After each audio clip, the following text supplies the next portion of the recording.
அனைவருக்கும் வணக்கம். Welcome to TNPSC TNU survey preparation.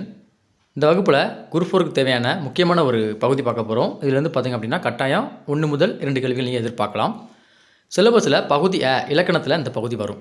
என்ன டாபிக்னு பார்த்துக்கிட்டிங்கன்னா தொடரும் தொடர்பும் அறிதல்.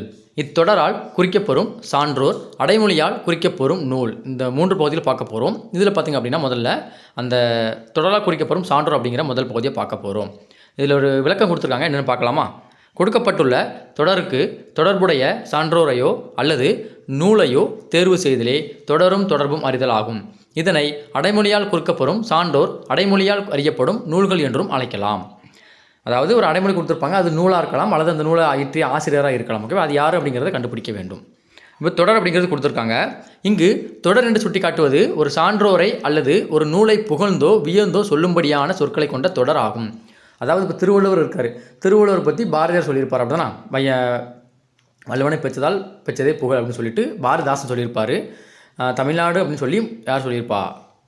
பாரதியார் சொல்லியிருப்பார். இப்போ அந்த தொடரை கொடுத்துட்டு இது யாரால் குறிக்கப்படுன்னு கேட்டால் அது யாரை குறிக்குது அப்படின்னு கேட்டால் திருவள்ளுவரை குறிக்குதுன்னு சொல்லணும். அந்த மாதிரி இருக்கும். தொடர்புனா கொடுக்கப்பட்டிருக்கும் சொற்றொடருக்கு எந்த நூல் அல்லது எந்த சான்றோர் தொடர்பானவர் என்பதை குறிப்பதாகும். ஸோ அதுக்கு ஒருவேளை அப்படி கொடுத்துட்டு அது யார் சொன்னான்னு கேட்கலாம், அல்லது அந்த தொடரால் குறிக்கப்படும் அந்த இது நூல் எது, ஆசிரியர்னு சொல்லிட்டு கேட்கலாம் அப்படின்னு கேட்பாங்க. உதாரணம் பார்க்கும்போது உங்களுக்கு தெரிஞ்சிடும். ஓகேவா? ஸோ இப்போ அடைமொழியால் குறிக்கப்பெறும் சான்றோர் அப்படின்னா முதல்ல புலவர்கள் பார்க்க போகிறோம். இப்போ திருவள்ளுவருக்கு தெரியும் தான். திருவள்ளுவருக்கு நாயனார், தேவர், முதற் பாவலர், தெய்வப்புலவர், நான்முகன், மாதானு பங்கி, சென்னாப் போதார், பெருநாவலார், பொய்யில் புலவன் இப்படிலாம் பார்த்திங்க அப்படின்னா திருவள்ளுவரை அழைப்பாங்க. இப்போது முதற் பாவலர் என்று அழைக்கப்படுபவர் யார் அப்படின்னு சொல்லி கேட்கலாம். அப்போ யார்? திருவள்ளுவர். இதான் பார்த்திங்கன்னா அடைமொழியால் குறிக்கப்பெறும் சான்றோர். இந்த மாதிரி நிறைய பேர் இருக்காங்க. ஒரு ஆசிரியர் பார்க்க போகிறோம், உங்களுக்கு புரிஞ்சுக்கும்னு நினைக்கிறேன். ஓகேவா?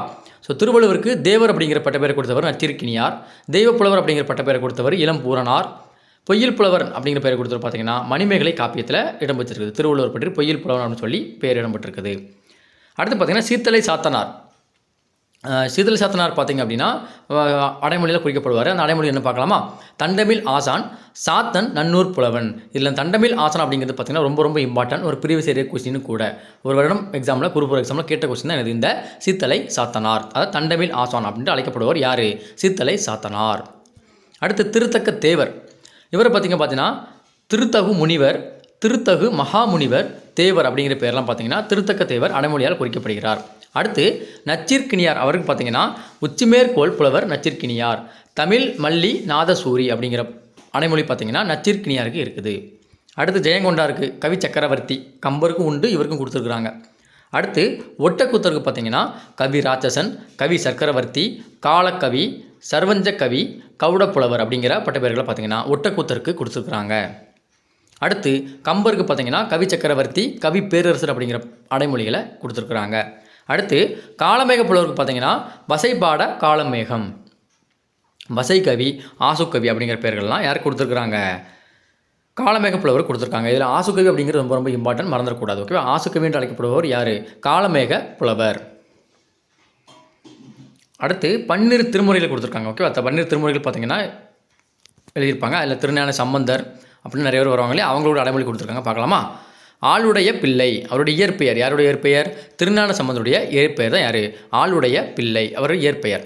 திருஞானம் பெற்ற பிள்ளை, காளிநாடுடைய பிள்ளை, ஆணை நாமதென்ற பெருமான், பரசமய கோளரி, நாளும் இன்னிசையால் தமிழ் பரப்பும் ஞான சம்பந்தம். அதுக்கு வழங்கியவர் யாருன்னா சுந்தரர்.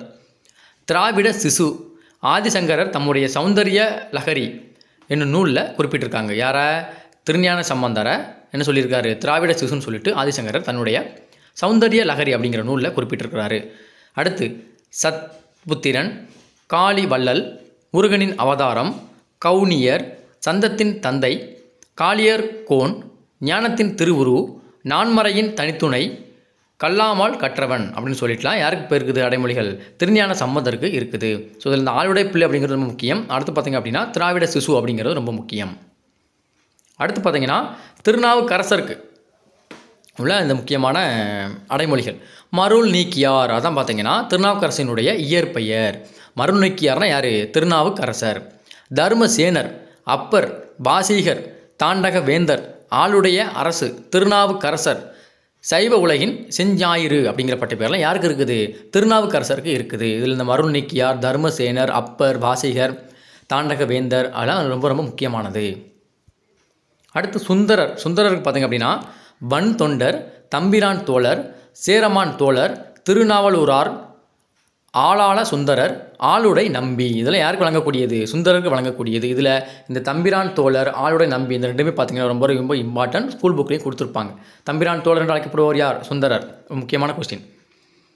மாணிக்க வாசகர், திருவாதவூரார், தென்னவன் பிரம்மராயன், அழுது அடியடைந்த அன்பர், வாதவூர் அடிகள், பெருந்துரை பிள்ளை, அருள் வாசகர், மணி வாசகர் அப்படிலாம் யாருக்கு? மாணிக்க வாசகர் கொடுத்துருக்காங்க. இதில் இந்த அழுது அடியடைந்த நண்பர் அன்பர்னு இருக்கு இல்லையா, இது ஒரு ரொம்ப ரொம்ப இம்பார்ட்டண்டான ஒரு பெயர். ஆல்ரெடி ப்ரீவியஸ் இயரில் கேட்ட கொஸ்டினும் கூட. அழுது அடியடைந்த அன்பர் யார்? மாணிக்க வாசகர். அடுத்து திருமூலருக்கு பார்த்தீங்கன்னா முதல் சித்தர், தமிழ் சித்தர்களின் முதல்வர், சுந்தரன், ஞாதன் அதெல்லாம் பார்த்தீங்கன்னா திருமூலருக்கு வழங்கக்கூடிய முக்கியமான அடைமொழிகள், அதாவது பட்டப்பெயர்கள்னு சொல்லலாம். காரைக்கால் அம்மையாருக்கு பார்த்தீங்கன்னா அம்மை அப்படிங்கிற பட்டப்பேரை கொடுத்துருக்குறாங்க. சேரமான் பெருமான் நாயனார் அவருக்கு பார்த்திங்க அப்படின்னா பெருமா கோதையார் களரிற்றி வார் அப்படிங்கிறவர் பார்த்தீங்கன்னா இந்த சேரமான் பெருமான் நாயனாருக்கு வழங்கக்கூடிய வேறு பெயர்கள். நம்பியாண்டார் நம்பிக்கை பார்த்தீங்கன்னா தமிழ் வியாசர். இந்த முக்கியமான கொஸ்டின்பா. தமிழ் வியாசர் என்ற அடைமொழியை கொண்டவர் யார் கேட்டாங்க? யார்? நம்பியாண்டார் நம்பி. சேக்கிலார் அருண்மொழி தேவர் அவருடைய இயற்பெயர் தான் யார்? சேக்கிலார். பெரிய புராணத்தை ஏற்றிய சேக்கிலாருக்கு இயற்பெயர் என்னது? அருண்மொழி தேவர். உத்தம சோழ பல்லவன், தொண்டர் சீர் பரவுவார், தெய்வப்புலவர், ராமதேவர், மாதேவடிகள் இதெல்லாம் பார்த்தீங்கன்னா சேக்கிலாருக்கு வழங்கக்கூடிய முக்கியமான பெயர்கள். இதில் அருண்மொழி தேவர் முக்கியம், தொண்டர் சீர் பரவுவார் ரொம்ப ரொம்ப முக்கியம். அடுத்து 4000 திவ்ய பிரபந்தம், அதில் நாதமுனிகள் தொகுத்திருப்பார். அவருடைய பேர் பார்த்தீங்கன்னா பெரிய முதலியார், சிறப்பு பெயர். அடுத்து திருமலிசை ஆழ்வார், பக்தி சாரார், சக்கரத்தாழ்வார். அடுத்து பெரியாழ்வார்கள் வழங்கக்கூடிய பெயர்கள் பார்த்திங்க அப்படின்னா விஷ்ணு சித்தர். அவர் இயற்பெயர் யார்? பெரியாழ்வார். ஆழ்வார்கள் வந்து கொஸ்டின் கட்டாயம் இருக்கும்பா, மறந்துடக்கூடாது. ஆழ்வார்கள் கட்டாயம் படிச்சுட்டு போயிடணும். விஷ்ணு சித்தர் அவர் இயற்பெயர். பட்டர் பிரான், பிள்ளைத்தமிழ் இலக்கியத்தின் முன்னோடி, கிளியறுத்த ஆழ்வார், புதுவை மன்னன், வேயர் தங்குளத்து துதித்த விஷ்ணு சித்தன் இதெல்லாம் பார்த்தீங்கன்னா பெரியாழ்வாருக்கு வழங்கக்கூடிய சிறப்பு பெயர்கள். அடுத்து ஆண்டாளுக்கு வழங்கக்கூடிய சிறப்பு பெயர்கள். கோதை பெரியாழ்வார் இட்டர் பெயர். பெரியாழ்வாரோடைய வளர்ப்பு மகள் தான் ஆண்டாள். ஸோ அவர் பார்த்தீங்கன்னா கோதை அப்படிங்கிற பேரை அவருக்கு இட்டிருக்காங்க. சூடி கொடுத்த சுடர்கொடி ரொம்ப முக்கியமான ஒன்று. ஓகேவா? பேர் அவருடைய அந்த பாடலை வந்து பார்த்திங்கன்னா தெய்வத்துக்கு சூட்டி காட்டுவாங்க. அதனால் பார்த்தீங்கன்னா என்னது, அதாவது மாலையை வந்து தெய்வத்துக்கு போடுறதுக்கு முன்னாடி தன்னுக்கு போட்டு அழகு பார்த்துட்டு தெய்வத்துக்கு போடுவாங்க. அதனால தான் என்னது சூடி கொடுத்த சுடர்கொடின்னு சொல்லி ஆண்டாளை சொல்லுவாங்க. நாச்சியார், ஆண்டாள் இதெல்லாம் முக்கியமான பெயர் தான் யாருக்கு? ஆண்டாளுக்கு. இப்போ ஒரே ஆழ்வார்களில் ஒரே பெண்ணாழ்வார் யார்? ஆண்டாள். அடுத்து குலசேகர ஆழ்வாருக்கு பார்த்தீங்கன்னா கொல்லிக்காவலன், கூடல் நாயகன், கோழிக்கோ இதெல்லாம் பார்த்தீங்கன்னா குலசேகர ஆழ்வாருக்கு வழங்கக்கூடிய முக்கியமான பெயர்கள். அடுத்து தொண்டரடி பொடியாழ்வார், விப்ர நாராயணர் அவருடைய இயற்பெயர் தான் யார்?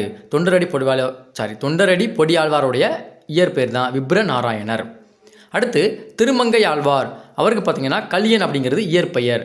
கலிநாடன், கலிகன்றி, அருள்மாரி, பரகாலன், குறையாளி, மங்கையர்கோன், மங்கை வேந்தன், 6 அங்கம் கூறிய ஆதிநாடன், 6 அங்கம் கூறிய அரிநாடன் இப்படிலாம் பார்த்தீங்கன்னா யாருக்கு இருக்குது?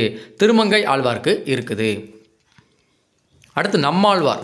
ஸோ நம்மாழ்வார் பற்றி போன வருஷம் எக்ஸாமில் கேட்டிருந்தாங்க, பார்த்துருப்பீங்க. சார் எஸ்ஏ எக்ஸாமில் கேட்டிருந்தாங்க. ஓகேவா? சடகோபர், நம்மாழ்வார், பாராங்குசர், மாறன், 6 அங்க பெருமான், குறுகை காவலன், பகுலா பரணன், தமிழ் மாறன், வேதம் தமிழ் செய்த மாறன், கரிமாறன், வைணவத்து திராவிட சிசு இதெல்லாம் பார்த்தீங்கன்னா நம்மாழ்வார்க்கு இருக்கக்கூடிய முக்கியமான பெயர்கள். ஓகேவா? ஸோ அதாவது நம்ம வந்து 63 நாயன்மார்கள் இயற்றிய அந்த இதுக்கும் பார்த்தோம். அப்படி தானே 12 திருமுறைகளையும் பார்த்தோம். அடுத்து பார்த்திங்க அப்படின்னா ஆழ்வார்கள் 12 ஆழ்வார்கள் இயற்றிய 4000 திவ்ய பிரபந்தத்தை நம்ம வந்து பார்த்தோம். அடுத்து யார் இருக்குது? ஓகே, இதோட முடிஞ்சுது.